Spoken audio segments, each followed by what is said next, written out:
लोक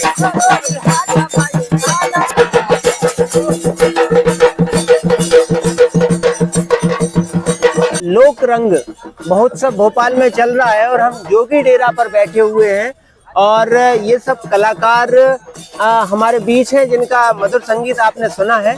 हम इसके बारे में कुछ बात करते हैं। ये भैया हमारे साथ हैं। क्या शुभ नाम सर आपका? मैं चंदूलाल वितोरे हूँ।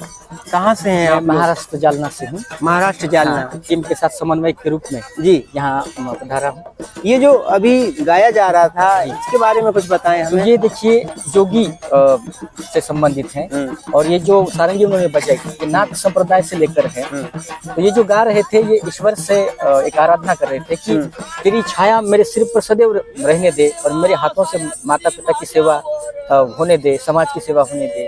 और हे ईश्वर, हे परमात्मा, हे विठल, तो वो मंगल कामना वह अपने गीत के माध्यम से कर रहे थे। ये जो जोगी संप्रदाय है ये मूल रूप से महाराष्ट्र में ही है या पूरे देश में? नहीं, पूरे देश में है। पूरे देश में, क्योंकि आज भी मच्छिंद्रनाथ का मंदिर आपको मराठवाड़ा महाराष्ट्र में नजर आएगा जी, आपको पश्चिम महाराष्ट्र में नजर आएगा। तो जो नवनाथ थे जिन्होंने इस देश को सही मायने में गोरख जगायो जोग भक्ति भगायो भोग, कि भक्ति के क्षेत्र से भोग को यदि किसने भगाया है तो गोरखनाथ ने भगाया है। और कहीं ना कहीं ये सारंगी नाथ पंथ का आज भी महाराष्ट्र में मराठवाड़ा में भी इतर तत्र जो है उनके मंदिर है, मठ है, गढ़ है और उसी परंपरा के ये हमारे जोगी आदरणीय बाबा जी यहाँ है।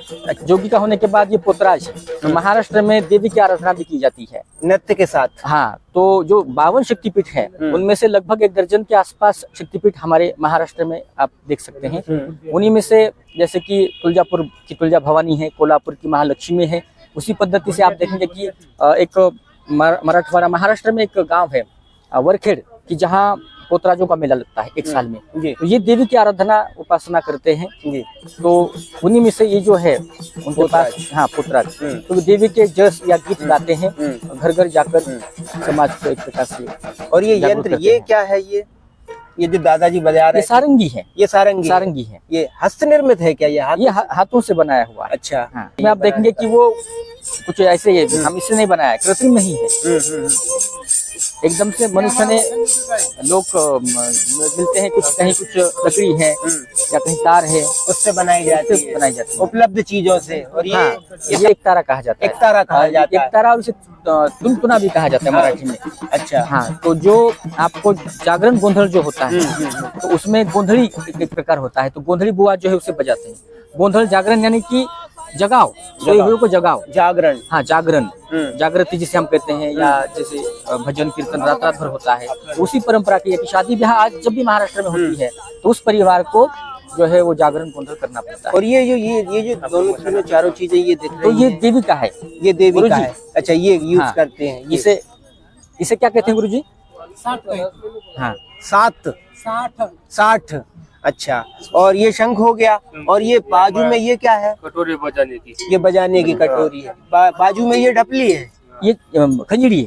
खंजड़ी ये वाली खंजड़ी। अच्छा, और ये मंजीरे हो गई है।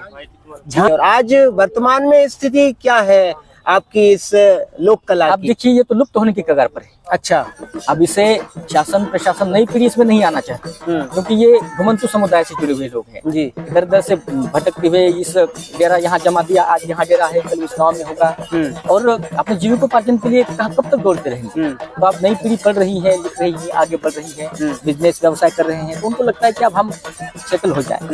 ये कब तक मेरे पिताजी दौड़ते रहेंगे, दौड़ करते रहेंगे। तो शायद यहाँ से आगे यदि हमने इनका संरक्षण नहीं किया तो ये लुप्त होने वाला है। नवीन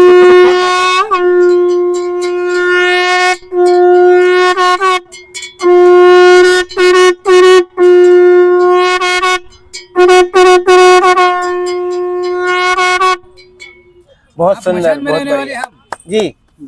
आप मशान में रहते हैं। अच्छा, ये संप्रदाय का कोई भाग है? मसन जोगी नाम ये उस जाति समुदाय से है। अच्छा, कि जब भी किसी की मृत्यु होती है तो मशान की व्यवस्था करने वाला कोई नहीं होता है, अकेला मसान जोगी होता है। तो इसलिए उन्हें मसान जोगी कहा जाता है। जो मसान में, स्मशान भूमि में रहकर उस प्रेत की, जलने वाले प्रेत को परिवारजन तो छोड़ कर आते हैं और उसके बाद का दायित्व उनका होता है। अच्छा, और समाज में आज भी ये लोग घुमंतु हैं। इनको नौकरी में कहीं स्थान नहीं है, सरकार की ओर से कहीं कोई ये नहीं है। बस ये जहाँ जाएंगे, किसी ने दिया तो लिया, नहीं तो वहां से जो मिलता है उस पर भी गुजारा बसरा है। पर एक लोग भी, उनके पास गीत हैं, उनके पास कुछ वाद्य हैं, उनके पास भी कुछ यंत्र है, कुछ सारी चीजें हैं, कि जो आज के दौर में आने वाले समय में शायद नष्ट हो जाएंगे। हे देवा साया तुझी माझ्यावर नित राहू दे, हे देवा साया तुझी माझ्यावर नित राहू दे।